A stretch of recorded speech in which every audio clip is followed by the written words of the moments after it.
சாட்சியா கொண்டு தகப்ப நிறுத்தி வச்சதுக்காக கோடான கோடி இந்த வாரத்திலே எனக்கு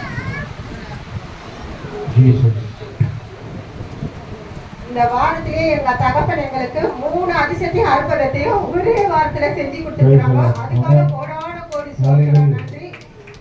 செவ்வாய்க்கிழமை அமாவாசை அன்னைக்கு நாங்க 2 பேரும் இங்க பிரேயர் பண்ணிக்கிட்டு ஐயா கிட்ட போனோம். ஆனாலும் ஐயா சொன்னாங்க, உங்க மனசுல எதனா ஒரு விரோதம் பகைகள் இருந்தால் மன்னிச்சுட்டு அப்பா கிட்ட சொல்லி மன்னிப்பு கேட்டுடுங்கன்னு சொன்னாங்க. அப்ப தகப்பன் சொன்ன மாதிரியே நான் மன்னிப்பு கேட்டேன். அப்படியே நாங்க இங்க இருந்து வேலைக்கு புறப்பட்டு நான் அப்படியே போயிட்டேன். போன பிறகு வீட்டுக்கு போனோம். ஆனா எங்களால இடுப்பு வலி தாங்க முடியல. ஒரே அழுவுறேன் நானு. ஆனா அவருக்கும் இடுப்பு வலி தாங்க முடியல. அழுவுறாரு, படுத்துட்டு இருக்கிறாரு. ஃப்ரிட்ஜை திறந்து ஒரு மாவு கூட எடுக்க முடியல. உடனே அவங்க சொன்னாங்க, சிஸ்டருக்கு போன் போட்டு கொஞ்சம் போன் பண்ண சொல்லி மலருனாங்க. நான் சிஸ்டருக்கு போன் போட்டேன். சிஸ்டர்ஸ் கிட்ட சொன்னேன். அப்போ சிஸ்டர் சொன்னாங்க, ஒரு 10 நிமிஷம் வெயிட் பண்ணுங்க சிஸ்டர், நான் ப்ரேயர் பண்ணிட்டு உங்களுக்கு கால் அட்டன் பண்றேன். அதே போல 10 நிமிஷம் சொல்லி சிஸ்டர் போன் போட்டு ஜெபரா சிஸ்டரும் நம்ம எஸ்டர் சிஸ்டரும் எங்க 2 பேருக்கும் மன உருக்கத்தோடு அவ்வளோ நேரம் ப்ரேயர் பண்ணாங்க. அவங்க ப்ரேயர் பண்ண மறு செகண்டே அந்த வழி எப்படி போச்சுன்னு எங்களுக்கு தெரியல. அவ்வளோ அழுதுட்டு படுத்திருந்தாங்க. அது ஒரு சாட்சியா ஆண்டவர் நிறுத்தினாரு. அதே போல புதன்கிழமை காலையில 5 மணி ப்ரேயர் நாங்க அட்டன் பண்ணோம். பண்ணி ப்ரேயர் முடிஞ்சது 6:20க்கு. 6:22க்கு எங்க அக்கா எங்களுக்கு போன் போட்டு ஒரே அழுவுறா. என்ன மேகலான்னு கேட்டேன். அப்ப பாப்பா பிரணவுக்கு திடீர்னு கண்ணெல்லாம் நின்று போச்சு. 5 மணிக்கு இருமல் வந்துச்சுட்டு தண்ணி குடுக்கலாம் தூக்குறாங்க. கண்ணெல்லாம் அசையவே இல்லை. கூப்பிட கண்ணு அசைக்காம அப்படியே அவன் இருக்கிறான். நாங்க உடனே ஆஸ்பத்திரிக்கு இப்ப நான் கிளம்பி போறேன். அம்மா பசங்க எங்க வீட்டுக்காரெல்லாம் இட்டுட்டு நான் ஆட்டோல போறேன். எந்த ஆஸ்பத்திரின்னு கேட்டதுக்கு அவன் எனக்கு தெரியாதுன்ட்டா.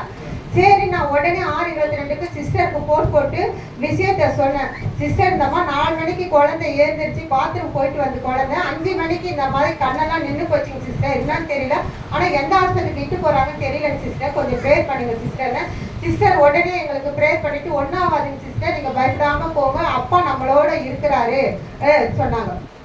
உடனே நாங்க 2 பேரும் வீட்டுல ஒரு 10 நிமிஷம் முட்டி போட்டு ப்ரேயர் பண்ணி ஒரு அதிகாரத்தை படிச்சேன். நான் 91வது அதிகம் படிட்டு எனக்கு ஆண்டவர் உணர்த்தினாரு. உடனே 91வது அதிகாரம் நான் படிச்சு முடிச்சுட்டு திரும்ப நான் போன் பண்ணேன் எங்க 2வது அக்காக்கா. அப்ப அவ போன் எடுத்தா. அவளை விஷயம் கேட்டப்ப அவ சொன்னா, இந்த மாதிரி பூந்தமல்லியில வேலை பஞ்சாபி மேத்தா ஆஸ்பத்திரிக்கு இட்டுட்டு போயிருக்கிறாங்க மலரு, குழந்தைய ஐசியூல தான் வச்சிருக்கிறாங்க, ஆக்சிஜன் எல்லாம் போட்டு வச்சிருக்கிறாங்க, என்னன்னு தெரியல, நீ கிளம்பிட்டியா உங்க வீட்டுக்காரோட? நான் கிளம்பிட்ட வந்துகிட்டே இருக்கிறேன்னு சொல்லிட்டு நான் போனேன். போய் அங்கேயும் ஐசியூல யாருமே உள்ள அலோட் பண்ணல, அப்படியே போட்டு வச்சுக்கிட்டே இருந்தாங்க. அப்புறம் நாங்க போய் சேர்ந்தோட சிஸ்டர் திரும்பவும் எங்களுக்கு போன் போட்டு பாப்பா எப்படி இருக்கிறான்னு கேட்டாங்க. 3 வயசு குழந்தை தான். அப்ப நான் சொன்னேன், இந்த மாதிரி ஐசியூல தான் வச்சிருக்கிறாங்க சிஸ்டர், யாருமே உள்ள பார்க்க அலோட் பண்ண மாட்டேன்றாங்க, போன அலோட் இல்லைங்க சிஸ்டர்ன்னு சொன்னேன். சரி, நீங்களாம் அங்கே ப்ரேயர் பண்ணுங்க, நான் குரூப்ல போட்டு எல்லாரும் சபையினரா ப்ரேயர் பண்றோம் 1வது குழந்தைக்கு.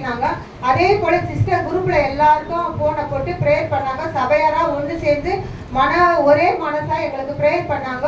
அப்புறம் அன்னைக்கு ஸ்கேன் எல்லாம் எடுக்கணும்னு சொன்னாங்க. இவர் வீட்டை விட்டு கிளம்பும் போதே சொன்னாரு, எனக்கு நேத்தெல்லாம் முடியாம இருந்தேன்னா நான் எப்படி நீ மட்டும் போக மலருனாங்க. நான் சொன்னேன், ஏசப்பா அவங்க கூட இருக்கிறாங்க, ஒரு ஊழியத்துக்காக உன்னை கூப்பிடுறாங்க, நீ தயங்காம வா அப்படின்னு சொல்லி அவருடைய ரத்தத்தை அவருக்கு தடவி, அந்த இடுப்பு வழி அந்த ரத்தத்துல தடவி சிலுவை போட்டு இட்டுக்கிட்டு போனேன். அப்புறம் அம்ஜிக்கரைக்கு ஸ்கேன் எடுக்கலாம் அவர் அழைச்சிட்டு வந்தாங்க. ஆனா அந்த பலத்தோட ஆண்டவர் அவரை வழி நடத்தி அன்னைக்கு நைட்டு ஆஸ்பத்திரியில இருந்து மேத் ஆஸ்பத்திரி 8 மணிக்கு தான் கிளம்புனாங்க. கிளம்பி வீட்டுக்கு 10:15 மணிக்கு வந்தாங்க. ஆனா அந்த பலத்தோட ஆண்டவர் அவரை வழி நடத்தி இட்டுட்டு விட்டதுக்காக கோடான கோடி சோத்திரம். அவ்வளவு பலவீனத்தோட போனவருக்கு உடனே 10:15க்கு சிஸ்டர் திரும்பவும் போன் போட்டு பாப்பா எப்படி இருக்குதுன்னு கேட்டப்போ, சிஸ்டர் இப்ப பாப்பாவுக்கு ஸ்கேன்லாம் எடுத்துக்கிறாங்க, ஸ்கேன்ல எல்லாம் எதுவுமே இல்லை, நார்மலா இருக்குதான் சிஸ்டர் சொன்னாங்க. ஒண்ணுமே இருக்காது சிஸ்டர், நீங்க பயப்படாதீங்க நாங்க. அப்புறம் வெள்ளிக்கிழமை நைட்டு தான் அதே மாதிரி குழந்தைக்கு ஒன்றும் இல்லைன்னு சொல்லி டிஸ்சார்ஜ் பண்ணாங்க. நைட்டு 8 மணிக்கு தான் டிஸ்சார்ஜ் பண்ணாங்க. அன்னைக்கும் அவர் கூடவே இருந்து 10 மணி வரைக்கும் இருந்து வீட்டுல கொண்டு போய் விட்டுட்டு வந்தாங்க. இன்னொரு ஒரு அதிசயம் என்னன்னா, அதே போல எங்க தங்கச்சிக்கிட்ட நான் போன வருஷம் ஏப்ரல் மாசத்துல பேசாமலே இருந்தேன். ஒரு சின்ன விஷயம் தான், ஒரு மனஸ்தாபத்தினால நானும் பேசல, எங்க வீட்டுக்காரும் பேசல.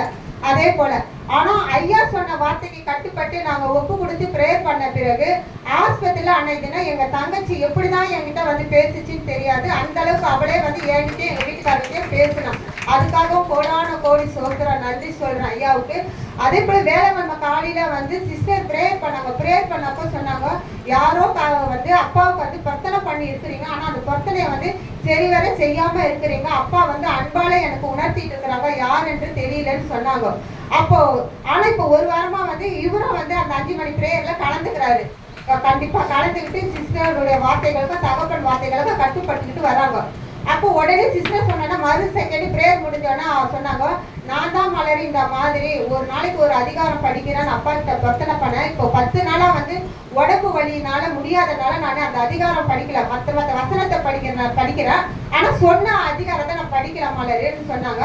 ஆனா அப்பா எவ்வளவு அருமையானவர், சிஸ்டர் கிட்ட உணர்த்தி நமக்கு வந்து புத்திமதி சொல்லி இருக்கிறாங்க. இந்த மாதிரி தகப்பன் வேற யார் இருக்கிறா, நான் ரொம்ப அருமையான தகப்பன், அதுக்காக கோடான கோடி சோத்திரம் சொல்லிட்டு உடனே அங்க வந்து பைபிளை வச்சு அவங்க முட்டி போட்டு மன்னிப்பு கேட்டாங்க. அப்பா நான் சொன்ன பர்த்தனை 10 நாள செய்ய முடியல ஆண்டவரே, அதுக்காக என்ன மன்னிச்சிடுங்க. சிஸ்டர் மூலமா எனக்கு உணர்த்தி அந்த தப்பை உணர்த்தினதுக்காக உங்களுக்கு கோடான கோடி சோத்திரம் சொல்லி அந்த நேரம் மன்னிப்பு கேட்டு ஏறிச்சாங்க. அதுக்காகவும் கோடான கோடி சோத்திரம். அதே போல இந்த சபை அனைவருக்காக கோடான சோத்திரி, அந்த குழந்தைக்காக எல்லாரும் ஜெபிச்ச அனைவருக்கும் கோடான கோடி சோத்திரம் நன்றி சொல்லுங்க.